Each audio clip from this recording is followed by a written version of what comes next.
What's up again, everybody? We just got the OP 2023 announcement, and it is full of good news, but let's start with the bad news first. First things first, bad news. If you wanted to know the dates for everything that was going on in 2023, yeah, you're not going to get that, okay? That would be a bit ambitious. That would be pretty amazing, the dates for literally every event in 2023, but we did get some overall general scaffolding so that you can start making your plans and feel, rest assured that there are some good events in the pipeline for Flesh and Blood in 2023. So let's first break this down, starting at the top here, where they basically just talk about what the events in 2022 looked like, how many there were, how they fired, that sort of thing. So if we take a look at that, there were 40,805 Armory events that fired. There were 1,220 skirmish events across 2 seasons, which is a lot across 2 seasons. That's pretty cool. 296 Road to Nationals that qualified players for 37 national championships. Now, this is going to be interesting. We'll talk. Well, I should say this part's going to be interesting because we'll talk about that a little bit later. 601 ProQuest events that qualified players for the Pro Tour. We'll talk about the Pro Tour as well because they made a little change to it. 30 Battle Hardens. That number, 30 Battle Hardens, just keep that in mind. 12 callings in Indianapolis, Krakow, Taiwan, New Jersey, blah, blah, blah. You get the picture, right? 3 world premiere weekends in Las Vegas, Madrid, and Sydney. Those were for one set release. And I am still hoping, I'm holding out hope that they are going to do another one of these for like Outsiders. They may save it for I don't know if they would save it for the expansion set, which they did confirm that the expansion set for 2023 is going to fall in the middle of the year. More on that in a little bit as we get down to that part. 2 Pro Tours in the USA and France, and that's the interesting thing we'll talk about with regards to Pro Tour. And 1 World Championship, of course, in San Jose, which was an incredibly fun time. Look at this. This is crazy. There have been over 935,000 official matches of Flesh and Blood played in 2022, and my buddy Ian Kinderline has literally played at least 100,000 of them. That guy plays so much Flesh and Blood, I don't even know how he stands up and walks around without just thinking about blocking for 3. It's kind of crazy. Also, they did the old final shout out to Michael Hamilton, the GOAT. Has to be, right? He's the world champion. I mean, you just say it at this point. $100,000 picking up the win. That's pretty incredible. World champion. Congratulations to him, of course. Then, of course, we get to the meat and potatoes of the announcement, and this is where things get interesting. But wait, hold on before we get too far into it. I gotta tell you, this video is sponsored by MinMax Games. Yes, MinMax Games, a wonderful local game store that wants to take care of your Flesh and Blood needs. Whether it be single cards or sealed product, they have you covered for anything related to Flesh and Blood. They've got the new stuff, they've got the old stuff, they've got the middle stuff that was weird for a bit, but who cares? It's all there. And if you want other stuff like Magic the Gathering, or Yu-Gi-Oh, or Pokemon, or Parcheesi, name a game, they probably have you covered there as well. How do I know? Well, I know because they're great at their job and they're great people. I ordered 1 billion cases of Dynasty, and they shipped them multiple times without fail and without any problems at all. They support this channel, and so I support them. Feel free to hop down into the description, click the link, use the referral code. It supports a fantastic local game store, and it supports this channel a little bit as well. So it's a great way to do both. Get cardboard rectangles, support this content here. Check it out, MinMax Games. Okay, so a lot of good, in my opinion, was made in this. The bad, of course, is that you're not getting details, exact details for some of the biggest marquee things that you'd possibly be looking for. But luckily, those things are still months away based on sort of their overall roadmap. They did not change the overall organized play pathway. That's what this is talking about. It's talking about this chart. They made a new one this year. They didn't change anything. They've got Armory events and skirmish events and pre-release events that you have at your local game store here on Tier 1, which is sort of your intro tier. And then you move up to Pro Quests and Road to Nationals, which can happen at your LGS level. And then you move to Battle Hardens, which are oftentimes not necessarily happening at the LGS level, but still could. Then you move up to Tier 3, which is sort of your professional level events, if you will. national championships alongside of calling. They said that they want to put more of an emphasis on the national championships this year as being this marquee thing, as well as some really cool calling news we'll talk about in a bit. And then finally, your top tier of everything, I guess, is the Pro Tour and the World Championship. So if you are unfamiliar with this sort of organized play pathway, or if you're new to the game of Flesh and Blood, first of all, welcome. My name's Steven. It's nice to have you here. Welcome, settle in, press a button, make a number, go to another number. You could be part of that. Also, you can make your name show up in lights if you wanted to join my Patreon. You know, that's pretty cool too. I would really love the support. Nevertheless, they're not going to change how this functions, which I think is good because this worked very well last year. I think it was very successful. Now, this is where things also are nice and juicy and interesting. They are pumping in a lot of money again in 2023 into pro play and just organized play in general. So they have $100,000 going to the various battle hardens that they're going to be running in 2023. And the number of 30 battle hardens is now going up. National championships are going to be paying out to the tune of $200,000. That's a lot of dollary dues. $200,000 going to the calling, and they actually changed how they plan on doing distributions for this, which I think is kind of cool. I don't know, from a professional play standpoint, I'd be curious to see what pro grinders would think about the change in how they plan to pay things out. But on paper and looking at it for my first glance, I think it's pretty cool. Pro Tour, they are paying out $200,000, and they're only, I think, having one Pro Tour this year, which is an interesting change. They had 2 last year. I actually thought they might do more of a circuit for Pro Tours this year and do like 3 and space them out. But with the way that they're handling these events, battle hardens and callings, it makes sense to reduce the number of this and make it sort of a special marquee event. And then, of course, $300,000 World Championship. And these numbers, they're saying they want to have these denominations so that they can more easily and deeply pay out the overall field. Because if more people flock to these events because they've been, really structured and planned out and spaced out well, the people that show up, they want to reward them by paying out more deeply throughout the field, which is very, very cool. They've taken a whole lot of consideration from the community when designing this. I'm just saying, this is just a breath of fresh air. Is this not just a breath of fresh air? Look, the TCG space, if you've been paying attention to anything related to TCGs, I won't mention any of the other TCGs that are going through a little bit of a tumultuous time, like Magic the Gathering. Oh, I wasn't going to mention it. There's a lot of sadness in that community, and I feel for them because that's a game that's deeply loved by the fans of it. And then we come over here and I feel like this is just what you want from the people that make the game that you enjoy. It's just for them to listen. I don't know. I'm on a tangent. I'm sorry. I'm waxing poetic as we approach the end of the holiday season and Christmas. Anyway, so these are the couple of things that they heard as far as improvements that they feel the community wants them to make, or perhaps needs them to make for them to continue to engage in the OP system. And this is a huge one. Major event scheduling and lead time. We know that fans want more visibility and lead time to plan for events and organize travel. We have been and are continuing to invest in our team and global partnerships to be able to deliver the standard of OP experience that they can be proud of. We understand that there's many factors that you consider, blah, blah, blah, right? They say they're still building this capability out, which, okay, keep building the capabilities out and keep pushing, but get it there as quick as you can. Like they say here, they want to push this out, scheduling visibility as we move through the first quarter of next year. So they can't provide, and this is the only big downside to the announcement. They can't provide a very super far forward looking schedule with this date and this location and by here and that sort of thing.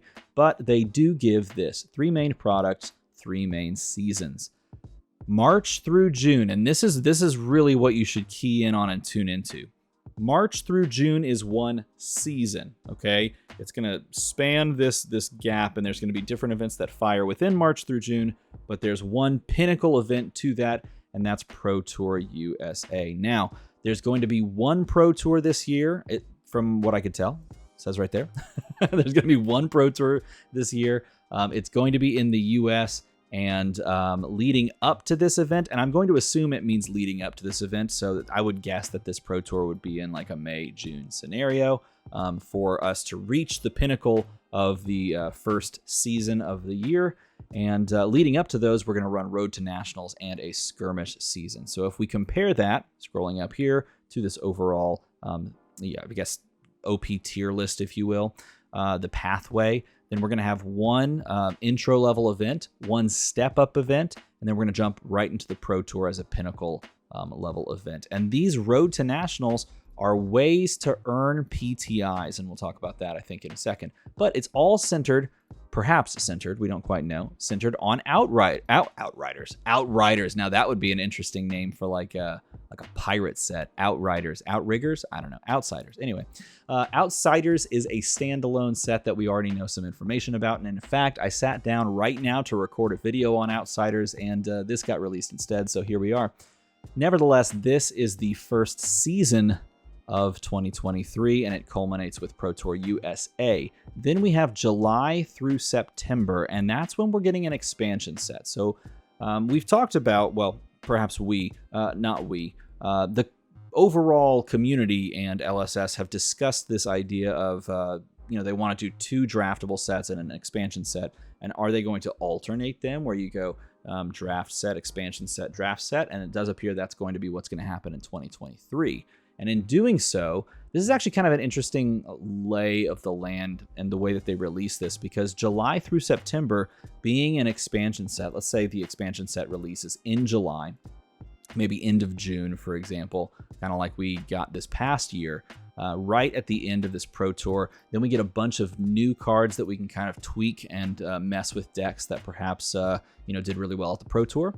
And then through this portion of the release, we have a build-up with Skirmish Season number 7, so we fire off more Skirmish Blitz events, and then we have National Championships, and that's going to be the pinnacle event of this middle season, and it's going to ring in the national champions all around the world, and people are going to be able to compare deck lists and talk about the meta, and like really get hyped like we had for this most recent build-up to the World Championship. I'm already getting so excited again because it's just so cool. It's just so cool that it's like this, organized series of events, almost like it's, organized play. Anyway, we have the final season of the year between October and the end, of course, would be January, and this is going to be our third standalone set, or second of the standalone sets, and then the third overall set of the year, and that's going to culminate with World Championships. And of course, Pro Quests, allowing you to get PTIs to get into the World Championships as well, is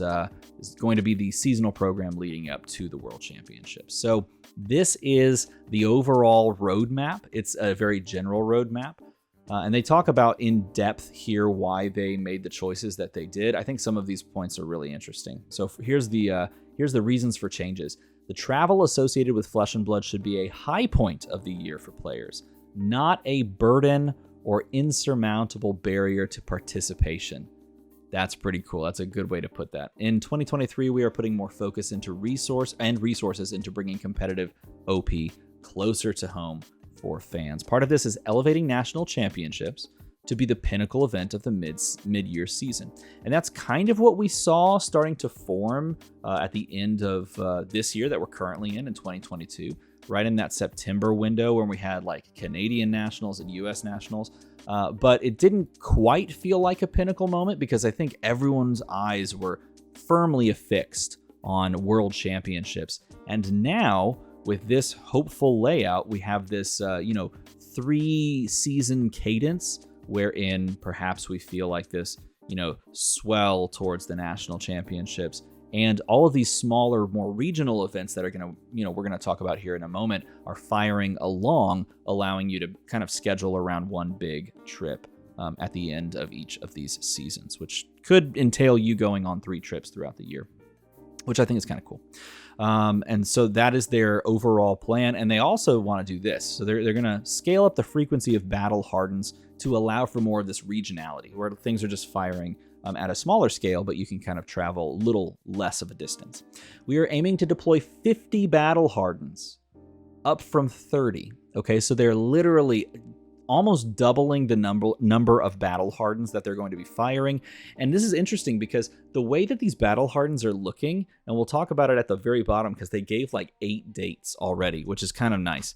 The way that these are looking, they're almost like mini callings. They're like 2-day events where the battle harden happens, but there's a super armory that fires on the side, and then some other stuff like related to prize walls. And so they're sort of pushing these out with side companies and like ancillary companies like Star City Games, and they're going to be kind of rolling out prize wall stuff as well. So it's almost like a mini calling, except it's closer to home.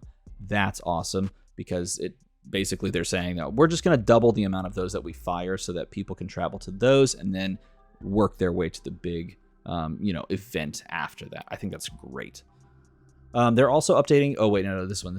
They want people that are who are attending big marquee events to be rewarded. So this means that they're able to pay deeper into the standings, rewarding more fans for competing in the quest of making it to the Pro Tour. And then finally, they are updating how prize pools and for the calling are structured. And this is what I was interested about. I want to hear from like pro players or people that like feel like they really grind the overall scene. So if that's you, down in the comments, please tell me what you think about this because I am very interested. So here's how this is going to work. In 2023, there were 3 tiers of calling prize pools, and it's based on attendance. Now, if the attendance is like somewhere in the middle, they're going to err on the side of the larger prize pool. So the player thresholds, if they have up to 300, before you get to actual 300 players, $10,000 for a calling. Okay, and that's kind of what we saw last year, I believe. 300 to 600 players, $20,000 for the callings. Over 600 players, they're paying $30,000 for the calling, which means they can push that prize money down further so that you could possibly get a piece of the pie, which I think is cool. They also are spacing out the way these events fire based on when a release happens. They're trying to push at least a 2-week window barrier so that there's a release. You have a couple of weeks before any of these larger events start going. I know last year, or I should say last year, it's this year, I feel like there was, which was it? Was it Uprising that immediately released and then like the next weekend or that weekend there were like Road to Nationals? I think that's actually how it played out. And so it made things really, for me, it was very interesting to watch, but it was also probably pretty stressful to figure out like, I got to get a PTI. I want to go to Pro Tour. I want to go to World Championships. So I got to figure out a deck really quick. And so they are planning now to have at least a 2-week window of a barrier so that they're not going to start any major events or seasonal programs before you have time to actually try things and mess with them. I think that's smart. I think that's cool. And then this was a big one. I've heard a lot of people that feel very strongly that by the end of the year, people were just completely burned out because they just couldn't stop. There was always something to try and compete for, and there were always these side things that you should go do. And now they're trying to space things out a little bit more. They're reducing the number of weeks that these events kind of fire for. So if you're trying to travel to a bunch of them, you're technically not traveling as many times. And they're spreading things out across these 3 large seasons, which I think is a really cool way of spacing things out. Now, of course, everyone would love for every single date to be listed out so that you could start planning. And heck, if it were listed out, you could like already buy your plane tickets and you'd have that booked, and maybe it would be cheaper in the long run. But at the very least, they are able to make announcements for multiple callings that are coming in 2023 and multiple battle hardens as well.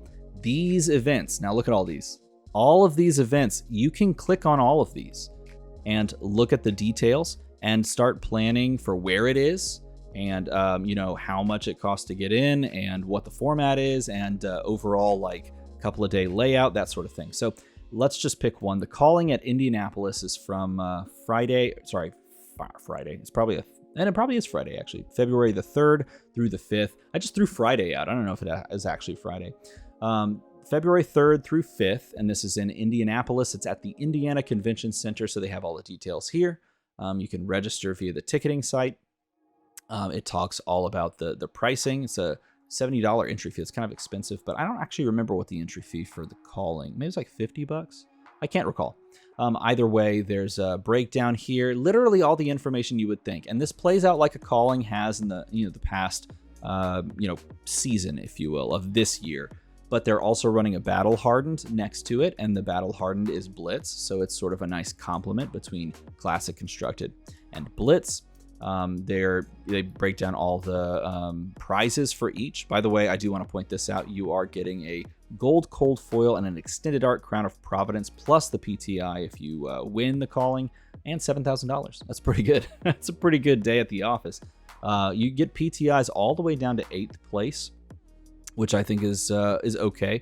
PTIs for the top 2, just like at normal battle hardens this year.